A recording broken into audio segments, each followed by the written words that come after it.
Well, here we are today with Anna Woolf at the Combs Studio in Prospect Harbor.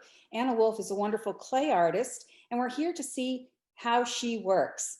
So, Anna, can you tell us a little bit about why it is that you chose to work in clay?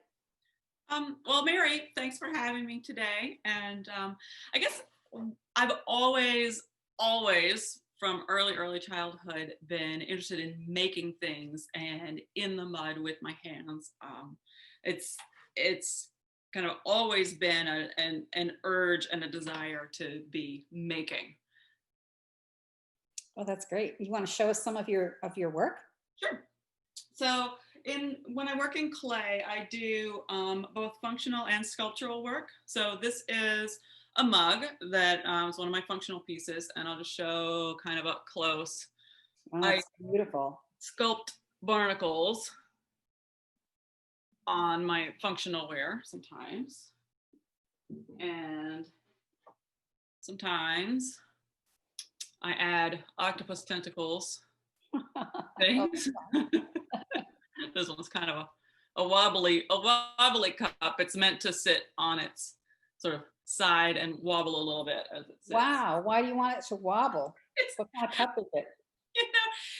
It just sort of struck me one day that I have this fascination with holding, and so like I carved this round the cup of this piece. It's so dark. I don't know that you can see kind of, let me get up, maybe something I kind of show there. So I carve these so that they nest really nicely in two cupped hands, like sort of you can kind of cradle them. And in thinking about cradling them, I wanted to keep that cradle, but I also realized that if I trimmed the cup to cradle nicely in hands, that it wouldn't sit flat on a flat table. So I started thinking about intentionally making pieces that would rock and move, but I didn't want to spill. And so thinking about how to sort of keep that intentional rocking so that it could be cradled, but not spill. It's all these puzzles, all these pieces you put together like, well, I want this and I want this, but I don't want this. So I decided to like play with how I would place this tentacle on the bottom. So the tentacle kind of keeps it from going too far to either side. Like it won't rock and fall over, but it sort of rides on the edge of this tentacle to sort of keep it moving, but not dangerous. So you don't spill. So Right. Lovely. yeah, I think, and I still like, and going with that theme of like cradling and holding, we get to my sculptural pieces, and I do a lot with hands. So here's one of my hands. And these are like in the round. So there's a hand on one side, but then on the back side, this one is mushrooms. Shelf mushrooms. Wow. There's shelf mushrooms on this one. And I've been exploring like different themes, kind of natural elements for what do we hold and how do we hold. Here's another hand. And this one, when it comes around, it's got barnacles along the side and then the tentacles. Wow. On the inside. And just think that there's so much kind of communication and information in human hands that part of my exploration is in thinking about how we hold and why we hold, both the positive, nurturing, caressing hold and a little bit more negative, grasping and clinging hold. Like there's a lot going on in human hands, and I'm just interested in exploring that. Wow, that's great. So how do you work? Can you show us how you work?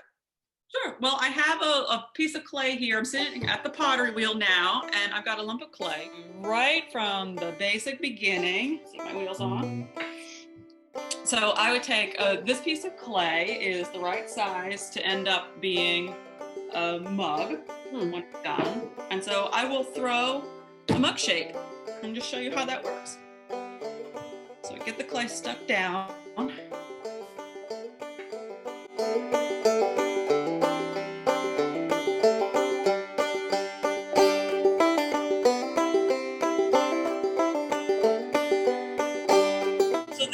this technique of getting the clay ready to throw. It's called wedging on the wheel. Wedging is something that potters do. It basically mixes your clay. You work out any air pockets that might be in the clay or any like breaks or inconsistencies.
If I were working kind of in the studio producing mugs, I would have 20 to 40 balls of clay weighed out and ready, and I would get 20 to 40 mugs to that stage, and then let them all sit for, in the summertime, a few hours.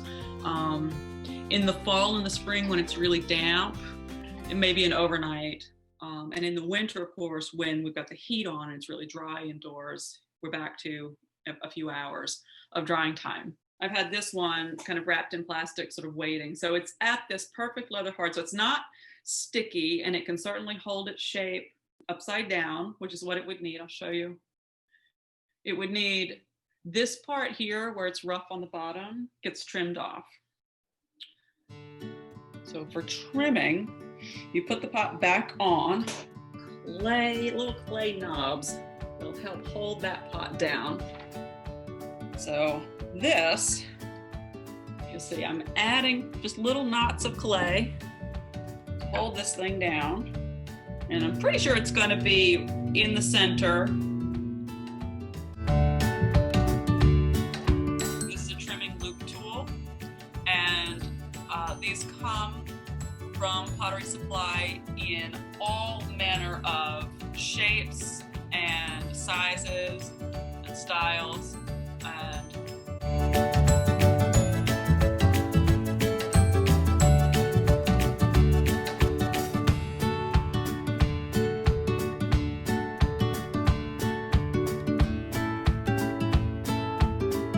Love these. These are called rubber ribs, and it's just a flexible piece of rubber. This little mug form is done. So I just kind of remove these little lugs. All right, so now you want to see the barnacle, how I put a barnacle on? Yes. All right, so what I've got is this little damp box. It's a damp box, and I use these. They're just sealed containers where I can keep moisture in and I can keep clay in, so that I can, when I'm working with small pieces of clay that we use for additions, these will keep damp for a good long time, like months if I need to. So these small pieces here, these are my barnacles. And the way I make the barnacles is I have these, they're called sprig molds is what I made. So I made those. Let me show you what these are. The camera movement. But these sprig molds, you can think about sprig molds as kind of a cross between a mold and a stamp, because they really are. They're like a stamp, but the stamp has too deep of a texture to press into the clay and really get what you're looking for. So sprig molds are what potters use, where you fill the mold with clay. So I take like a lump and I'll decide I want that barnacle in there, and you pack it in there, fill it.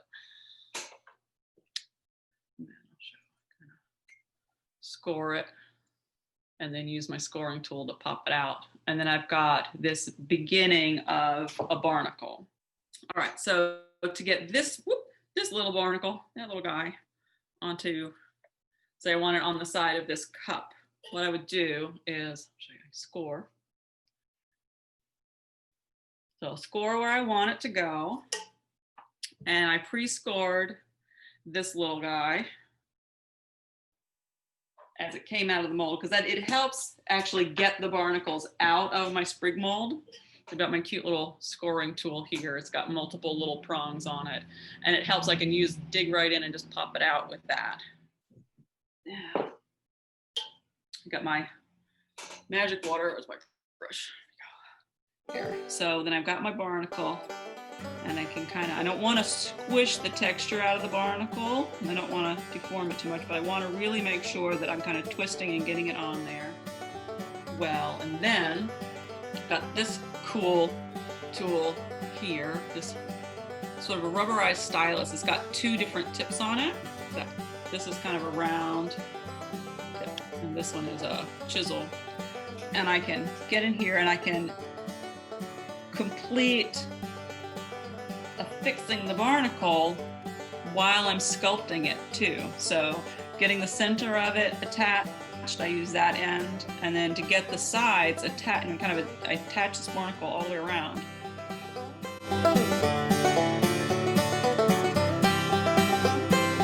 So I am accentuating the ridges that go up the side of the barnacle, and at the same time getting it really firmly attached.